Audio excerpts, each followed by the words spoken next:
Salut tout le monde, bienvenue à nouveau sur ma chaîne. Moi je suis très heureuse de vous retrouver une fois de plus pour une nouvelle vidéo.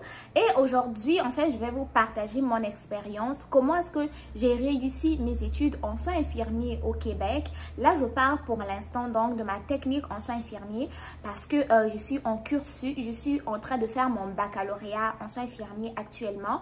Et une fois que j'aurai terminé mon bac, je pourrais peut-être vous en parler dans une prochaine vidéo.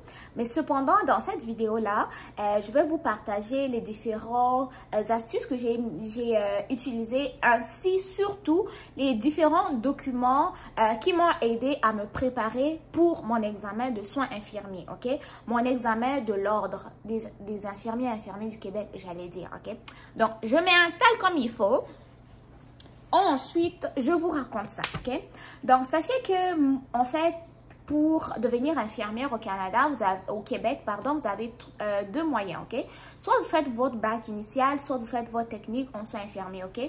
Cependant, il y a d'autres personnes qui vont être formées à l'étranger qui peuvent également intégrer la profession, mais pour cela, il y a d'autres démarches que vous ai déjà dit dans une certaine vidéo. Donc, moi, pour ma part, j'ai fait ma technique en soins infirmiers qui a duré 3 ans. À la fin de celle-ci, j'ai fait mon examen de l'ordre des soins, de l'ordre des infirmières et infirmiers du Québec que j'ai réussi avec la première tentative. Et donc, je vous présente les différents documents. Sachez que cette vidéo n'est aucunement une collaboration. Cette vidéo n'est aucunement sponsorisée. D'ailleurs, je m'en fous, je n'ai pas besoin d'être sponsorisé pour pouvoir vous donner, vous partager mes astuces, ok? Même si on veut me sponsoriser, pourquoi pas, ok? Les sponsors, si vous êtes là, je suis là, ok? Mon courriel, donc c'est aideadmission18@gmail.com. Et donc, les sponsors, vous êtes les bienvenus, ok? Cependant, bon, j'arrête de faire la demande de sponsor parce que les abonnés vont s'énerver. Et je vais donc vous présenter le premier document. Sachez que ces documents-là, vous pouvez les acheter en ligne. Il y a certains documents qui sont donnés gratuitement en format numérique, mais je vais vous dire ça tout en ordre, ok? Donc, le premier document, je ne sais même pas si j'ai le droit de montrer les documents en question sur YouTube, mais bon, moi je pense qu'ils sont intéressants. Ils peuvent aider beaucoup de gens, que ce soit des personnes qui vont venir étudier au Canada plus tard ou même des personnes qui sont déjà au Québec, qui sont dans les soins infirmiers. Bon, le premier document qui m'a aidé, okay, je l'ai acheté à la coop de mon cégep. Et c'est un document donc, qui nous a été conseillé par nos professeurs. Je pense que nous tous, on l'avait acheté. C'est ce petit livre-là. C'est guide pratique en soins de plaie, ok? Lui, je l'ai acheté au cégep, mais je le traîne tout le temps jusqu'à maintenant à mon lieu de travail, ok? Je le traîne tout le temps. Ce petit livre-là que vous voyez là, c'est une pépite. Une pépite. Une pépite. Il est fait de quelle manière? Bon. Là, la façon qu'il est faite, c'est un peu comme ça.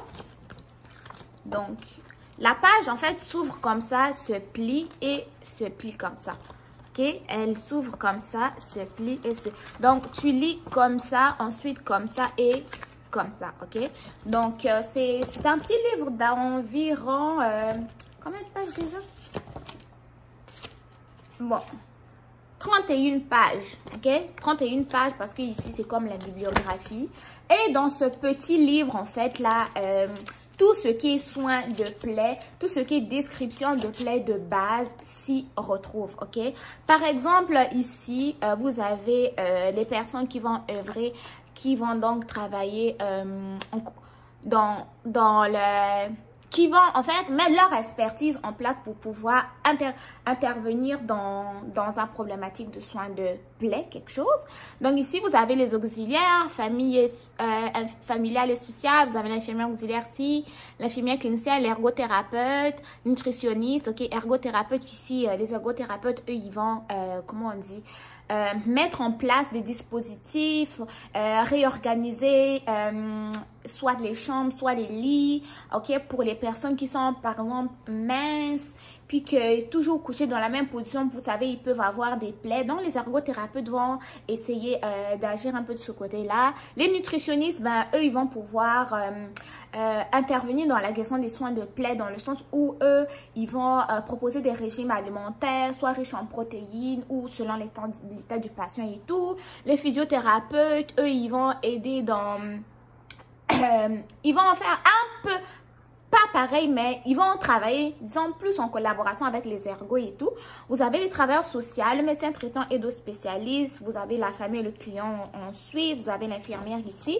Et ici, en fait, là, ce livre-là vous montre les différentes démarches. Qu'est-ce qui a causé la plaie? Pourquoi cette plaie ne guérit pas? Comment la plaie, comment la guérir? C'est quoi les facteurs de risque? C'est quoi les facteurs qui vont aider pour guérir la plaie? Qu'est-ce que je veux obtenir avec cette suite de plaie-là? Ok, donc tout cela, c'est très important parce que vous pouvez rencontrer des situations comme ça lors de l'examen de l'ordre, ok? Donc, ensuite de ça, ici, il vous montre comment évaluer, non, évaluation du facteur de risque, ok? Comment évaluer les facteurs de risque des plaies, ok? Moi, je trouve ce document assez important, ok? Il est très important parce qu'il m'a beaucoup aidé, même ici, comment faire une culture de plaies et tout, ok? Donc, voilà, ok?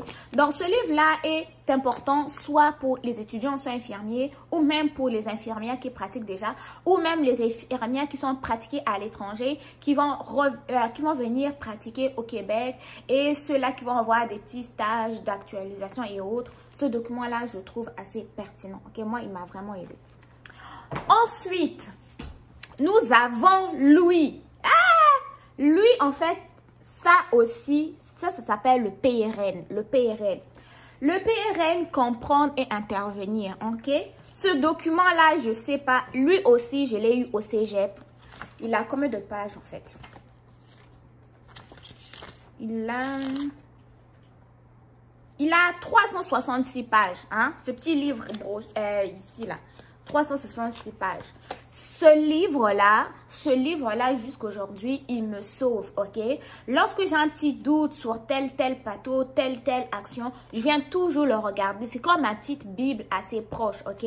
Donc, le PRN, dans le fond, qu'est-ce qui se passe? C'est que c'est comme un petit livre, un petit résumé de tous les systèmes. On a le système respiratoire, digestif et autres. Et lui, en fait, là, il vous montre d'abord comment évaluer. Ensuite, c'est quoi les interventions prioritaires à faire dans tel ou tel cas, ok? Donc, par exemple, ici, nous avons rappel anatomique du système pulmonaire, ok? Vous avez comme ici, on a le lobe supérieur gauche, on a le lobe supérieur droit, ok? Là, vous avez une petite partie d'anatomie. Ensuite, là, vous avez les différents, quand on divise donc les différentes parties, là par exemple, le A, vous avez, ici vous avez la vue latérale, gauche la vue latérale droite, vous avez les différentes parties comme le A, c'est l'apex du poumon, tout ça là, ok, les différentes parties. Ensuite de ça, vous avez une petite partie ici qui est, je ne sais pas si vous voyez comme il faut. Évaluation du système pulmonaire, ok? Là, vous avez l'examen physique, donc auscultation, palpation et autres, j'en passe parce que je fais pas en cours. Et ensuite de ça, vous avez, donc ça c'est toujours l'examen physique. Pourquoi je le trouve assez pertinent? Il vous montre comment faire l'examen. Ensuite de ça, ici, quand vous allez toujours dans l'examen, en fait, quand vous allez faire l'auscultation qu'on fait avec le stéthoscope, ils vont vous dire c'est quoi les bruits normaux et anormaux que vous entendez. Ok? Donc, une fois l'examen physique terminé, je cherche en fait les... Ok, là vous avez par exemple un cas que je trouve assez intéressant. Là vous avez les problèmes de santé qui peuvent être donc reliés au système pulmonaire. Vous avez par exemple une crise d'asthme, ok? Vous avez la partie rouge ici, c'est les différentes interventions à mettre en place lorsque vous avez une crise d'asthme. Et ici, vous avez les justifications des interventions, ok? Donc, vous savez pourquoi vous faites cela, ok? Vous faites telle intervention et vous savez pourquoi. Donc, voilà pourquoi je trouve ce livre-là assez intéressant. Vous avez encore des interventions ici, ok? Et vous avez aussi des particularités si c'est une clientèle pédiatrique, ok? Sachez que ce livre-ci, Vous pouvez l'acheter si vous voulez en format papier comme ça, que vous pouvez traîner partout. Sinon, lorsque vous arrivez proche de la préparation de votre examen de l'ordre des infirmiers et infirmières du Québec vous le donne gratuitement en format numérique, en format électronique. Donc, vous pouvez aller le lire en ligne d'une façon gratuite. Mais cependant, si vous voulez l'avoir en format papier, vous pouvez aussi l'avoir, ok? Et là, vous allez aller l'acheter sur le site de l'ordre, ok? Donc, ça, c'est mon deuxième document très, très important qui m'a beaucoup aidé. Donc, le document numéro 3, c'est celui-ci. Ça, c'est ma Bible, une fois de plus. Ça, c'est ma Bible, ok? Je tiens une fois de plus à préciser que ce n'est aucunement une collaboration, cette vidéo. C'est simplement vous aider avec mes différents documents qui m'ont aidé, ok? Donc, ça, c'est un livre d'intégration, comme il le dit, intégration en soins infirmiers pour une préparation efficace aux examens, ok? Ce n'est aucunement une publicité. Ce livre-là est... Je sais pas comment dire, ok? Franchement, moi, je n'ai jamais pris de tutorat de préparation, des centres d'encadrement, de je sais pas quoi. Je me suis simplement basée sur les livres-là. Ils m'ont beaucoup aidé. Je ne vous dis pas de ne pas aller vous inscrire dans des tutorats et autres. Je vous partage simplement mon expérience, ok? Simplement que j'avais pas du temps et de l'argent, ok? Je travaille cet été-là, donc je me suis basée sur ça. Donc, comment est-ce que ce livre-là fonctionne? Ce livre-là, en fait, ok, vous avez une, bon, ça c'est l'énoncé et tout. Ce livre-là fonctionne de cette manière-là. Voyez, ok? Par exemple, vous allez avoir un cas clinique avec les différentes informations ici, ok, des mises en situation parce que l'examen de l'ordre marche aussi avec des mises en situation. Ensuite de ça, vous avez la mise en situation, vous allez avoir la pathologie, les médicaments, les signes et les symptômes et autres. Ensuite de ça, vous allez avoir des questions, ok? Des questions ici auxquelles vous allez répondre et vous allez justifier. Des fois, par exemple, ils vont vous mettre, je sais pas, comme ici, l'évaluation de la douleur avec le site PKRSTU.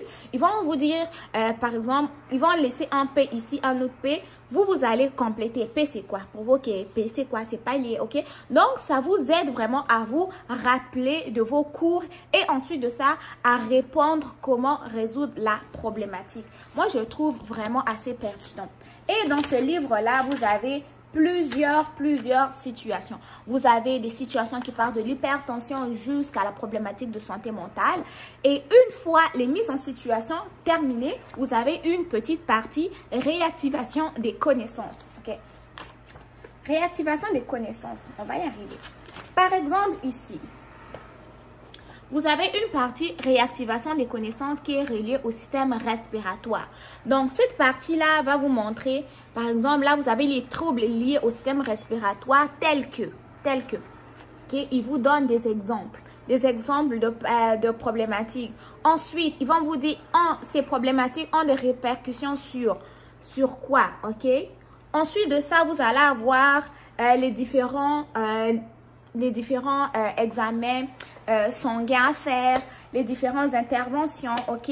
Vous avez pour les soins préopératoires, vous en avez aussi pour les maladies inflammatoires de l'intestin, vous en avez pour des problématiques cardiaques et autres, ok? Donc, ce document-là aussi m'a aidé beaucoup. Lui, je l'avais acheté en fait sur le site de Chenelière Éducation. Je me rappelle plus du prix, mais si vous voulez, vous pouvez toujours le trouver en ligne, ok? Ça, c'est vraiment une pépite. Et enfin, ça m'a pris, bon, c'est pas le modèle exact, mais un agenda. Les gars, un agenda. Ça, c'est juste pour illustrer, mais ça, c'était l'agenda, mon agenda de l'année 2020-2021 de l'UQAC. Mais j'ai plus mon agenda du cégep, hein, mais j'ai pris celui-là à titre d'exemple. Mais un agenda, c'est très important. Il faut être organisé. Oui, il y a des gens qui vont se dire « Ah, moi, j'ai pas besoin d'écrire et tout. Il me suffit de me rappeler, puis that's it. » Moi, je fais confiance à mon cerveau. Des fois, je ne fais pas confiance à mon cerveau. Quand il est question de se préparer à un examen aussi important, donc je me planifiais dans l'agenda, ok? Dans mon agenda, qu'est-ce que j'écrivais? par exemple, vu que c'était pendant l'été, ok, moi j'ai passé mon examen, je pense en octobre 2019. Hein? 2019? 2020. 2020, ok, 2020, parce que ça fait 2 ans hein, bientôt. Donc, tu travailles l'été, sache que il faut que tu te planifies. Avec l'agenda, en fait, tu te dis par exemple, lundi, je vais réviser tel système de telle heure à telle heure. Tu l'écris dans ton agenda. Mardi, je vais réviser ceci, mercredi, cela.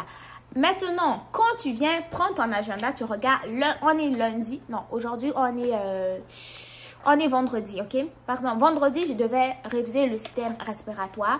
Tu regardes ton agenda, vendredi, système respiratoire de telle heure à telle heure, ok? Essaie de te planifier vraiment selon tes disponibilités pour te prendre au sérieux parce que c'est une question sérieuse. Donc, tu arrives par exemple de 10h à 18h, je vais réviser, bon, pas autant d'heures là, il faut des pauses quand même, mais de telle heure à telle heure, je vais réviser ceci, cela. Donc, tu prends ton agenda, tu le mets à côté, tu révises ton système comme il faut, une fois de plus. Quand tu as terminé, tu barres, ok? Donc, juste le fait de venir consulter ton agenda, voir où t'as barré, ça te montre déjà comme un petit accomplissement, quelque chose que tu as déjà fini.